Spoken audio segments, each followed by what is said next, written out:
identify with Brahmin community, and historical significance of the Brahmin community is this community is associated with sacrifice.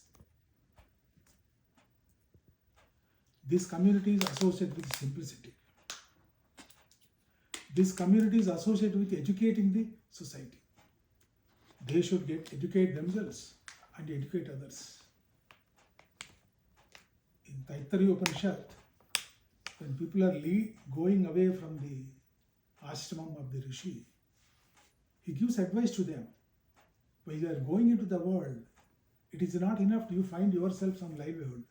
You have to take it as your responsibility to educate others. This is clearly mentioned in Taittiriya Upanishad. So these are our three major responsibilities. Now these responsibilities, this community was discharging as long as conditions were conducive to such environment and other things were there. Things have changed. People have left the villages also. In Andhra Pradesh and Telangana, both places about which I can speak about, lot of villages they don't have even priests to go to the temples.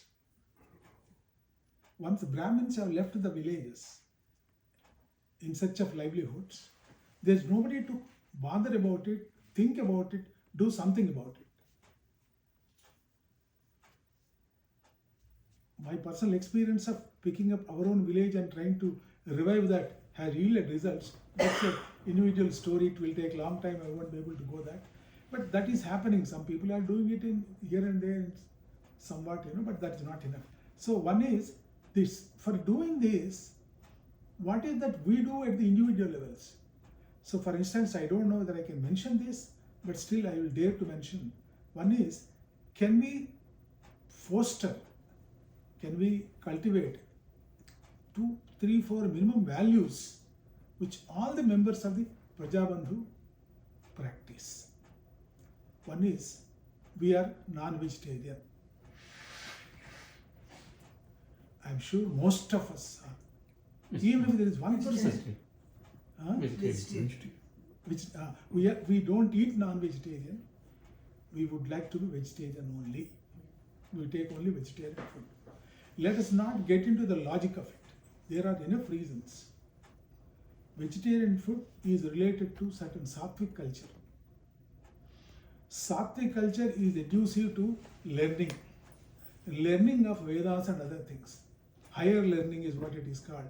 For higher learning, you need a sattvic attitude. That attitude comes only through vegetarian food. It's pure scientific phenomenon.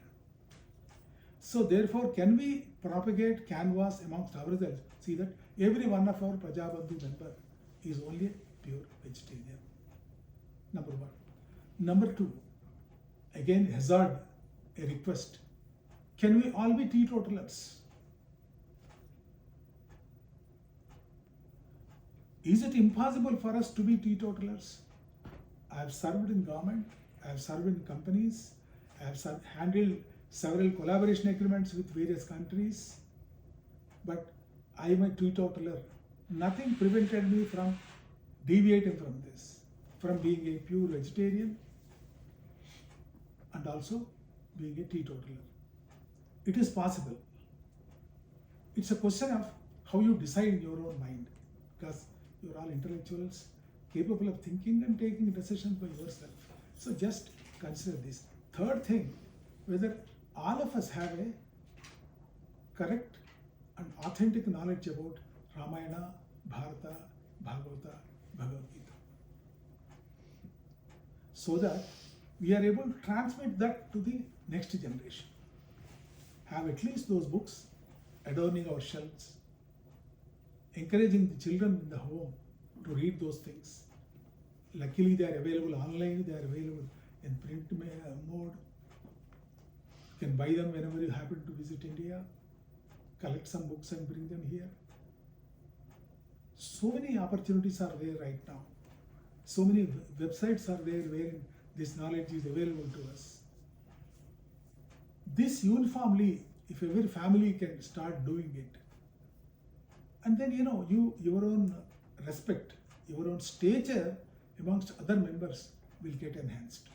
even today, I can assure you this much, that if we adhere to these basic principles of lifestyle of Brahmins, even with all the deteriorated situation, we still can command respect. We should not demand respect. We should be able to get it by virtue of our living. Our life should become an example to them, and then they will be able to understand this. This is one important thing I thought I'll make a request to you to enhance it. See, various other things are there which we can talk about, Advaita philosophy, what Vivekananda has propagated in Western society in a big way. What is that philosophy that we won't like to propagate? What is the books, for instance, Bhagavad Gita, if you take, Swami Ranganathananda, erstwhile president of Ramakrishna Mission, has written a commentary on Bhagavad Gita in English. It runs into 3 volumes. These books are available on Amazon. You can buy them. You read them. They have written not for the old people. Ranganathananda has written for the current young generation. Do not think these books have to be studied by old people. Old people have to study so that they can educate the youngsters. It doesn't mean youngsters should not study them by themselves. You facilitate the process so that the youngsters will start taking up reading these books.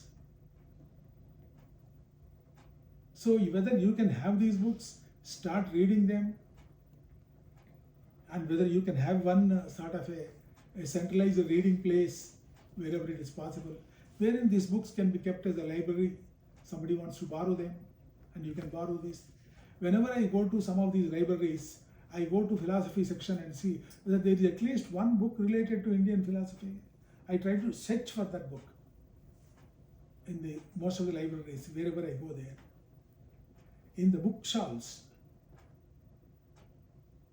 once in a while you will find, but good number of times you don't find any books. So we can request them to keep some books related to Indian philosophy. If necessary, you can donate those books to there. So what is the concrete work that we do? You can formulate ideas on these lines, and definitely it would be useful to us. So this is my request, appeal, the urge. And finally, one important thing I would like to say before I close. Right now, RS is celebrating its 100th year of its existence. It started its activities in 1925.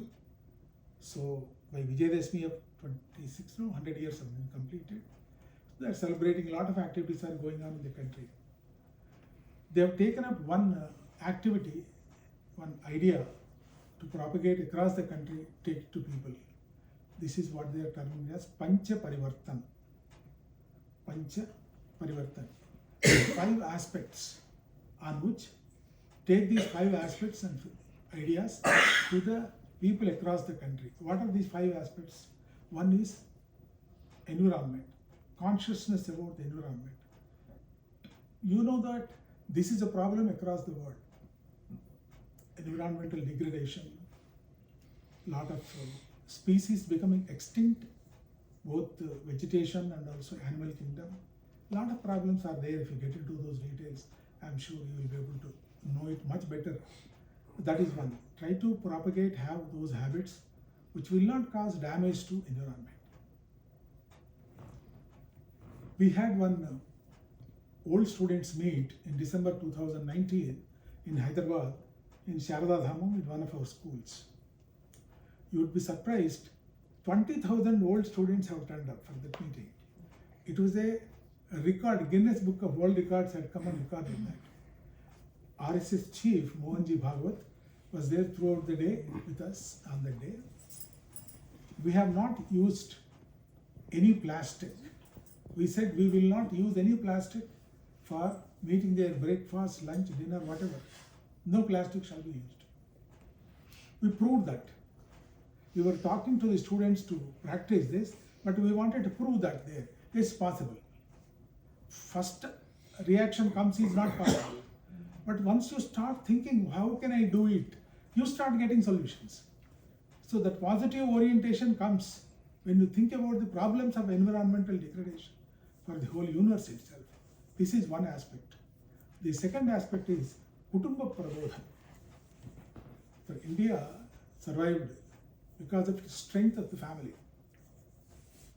You know that Spain, for instance, almost like 50% of the father or mothers are single person parent.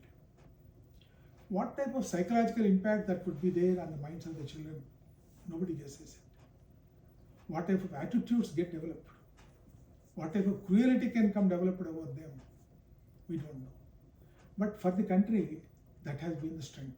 And we are all living here as NRIs. We can set that as an example. Now when you are doing this activity need not be confined to Praja Bandhu only.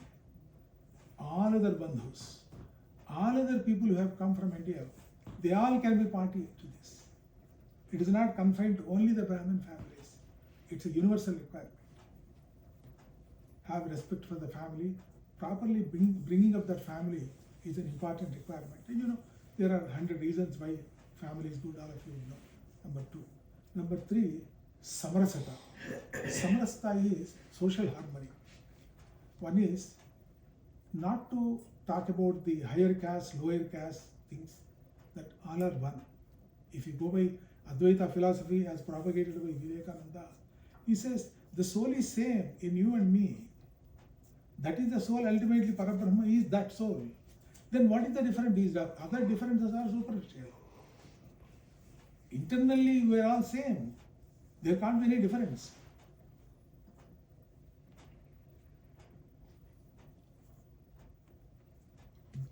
You love thy neighbor. This is what Bible says, an important saying there.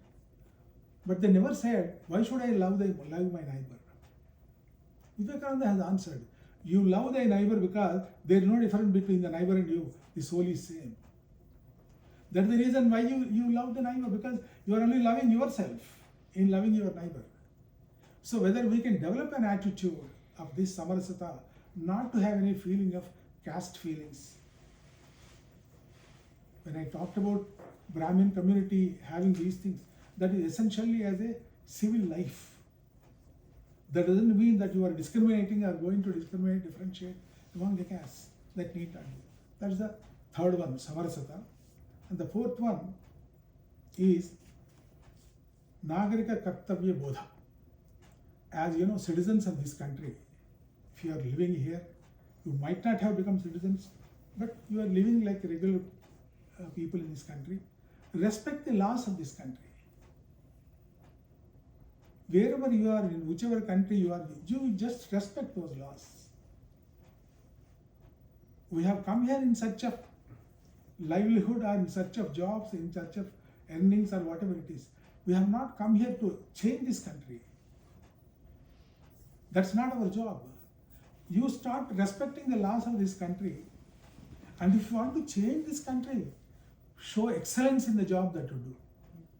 Through your excellence, you can bring about a change in this country. That's what Mohanji Bhagwat told these 20,000 students, ex-students who are all employed in different places. They said, you don't do anything, just excel in whatever you are doing. You excel in whatever you are doing. You are contributing to the place where you are living. You are contributing to the universe in total. That excellence, can I take up that as a challenge and reach that excellence levels, is up to each one of us. So Nagarika Kartavya Bodha is the thing. And finally Swabodha. Swabodha is respecting your own culture, your own practices. Don't give up your culture. Don't give up your language, your mother tongue. Teach the children the mother tongue. Suppose the Spanish children are here. Are they learning 2 languages? They know Spanish, they know English. Then why not my children know Telugu and English? What is so great about it? It's only lack of effort on the part of the parents. Children at a younger age can learn more languages much more easily than us as adults. Number 2, multiple languages enhances their intellectual capabilities and intelligence. This is a scientific finding. I don't know whether my intelligence has increased or not. I know 3 European languages: German, Spanish, Italian and French. I can understand Sanskrit. Hindi, of course, I have studied Hindi there, English and Telugu. You can learn these languages. There is so much of time available to us. It's a question of how do you prioritize our time for the children and try to take them through those things. So at least mother tongue, other things they can go by their career requirements and options and other things, but as far as mother tongue is concerned, you try to ensure that the children know the mother tongue, speak that language. You speak that language in the house and they will get used to that. It is no more a fashion to speak only in English. Make it is a fashion to speak in Telugu.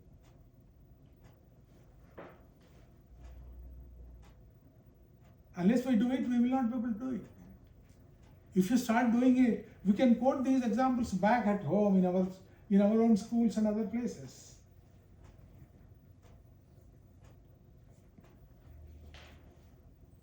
In the schools I told you, the Saraswati Shishu Mandirs and Vidya Bharati schools, though they are all English medium schools, but Telugu is given sufficient importance. For all operation purposes, Telugu, the symbols and other things only go by Telugu language. So these are the 5 aspects through which RSCC is trying to take all these 5 components into the society through various meetings. We have been having those meetings at different places. I have been also addressing those meetings to different occasions and other things. So I request you to consider these things and have a discussion in your core group of the Praja Bandhus and put these ideas to all those members, some 300, 400, whichever is the number, and then spread it the network. Talk to Tana people, talk to Ata people on these 5 aspects. What can we do on these 5? They are all relevant to us. They are relevant to all the people who are living here, irrespective of the country of origin. We are not asking them to change their religion, you are not asking them to change their culture. Swabodha is what we are mentioning. So you go by your culture, your religion, your feelings, your thinking. You need not have to deviate from that. And so do something better for the country. So this can be an agenda item, I thought, for your people to discuss. Now, I will stop it here. If you have some questions, I request Ponangi ji to moderate that. Thank you. Thank you, sir.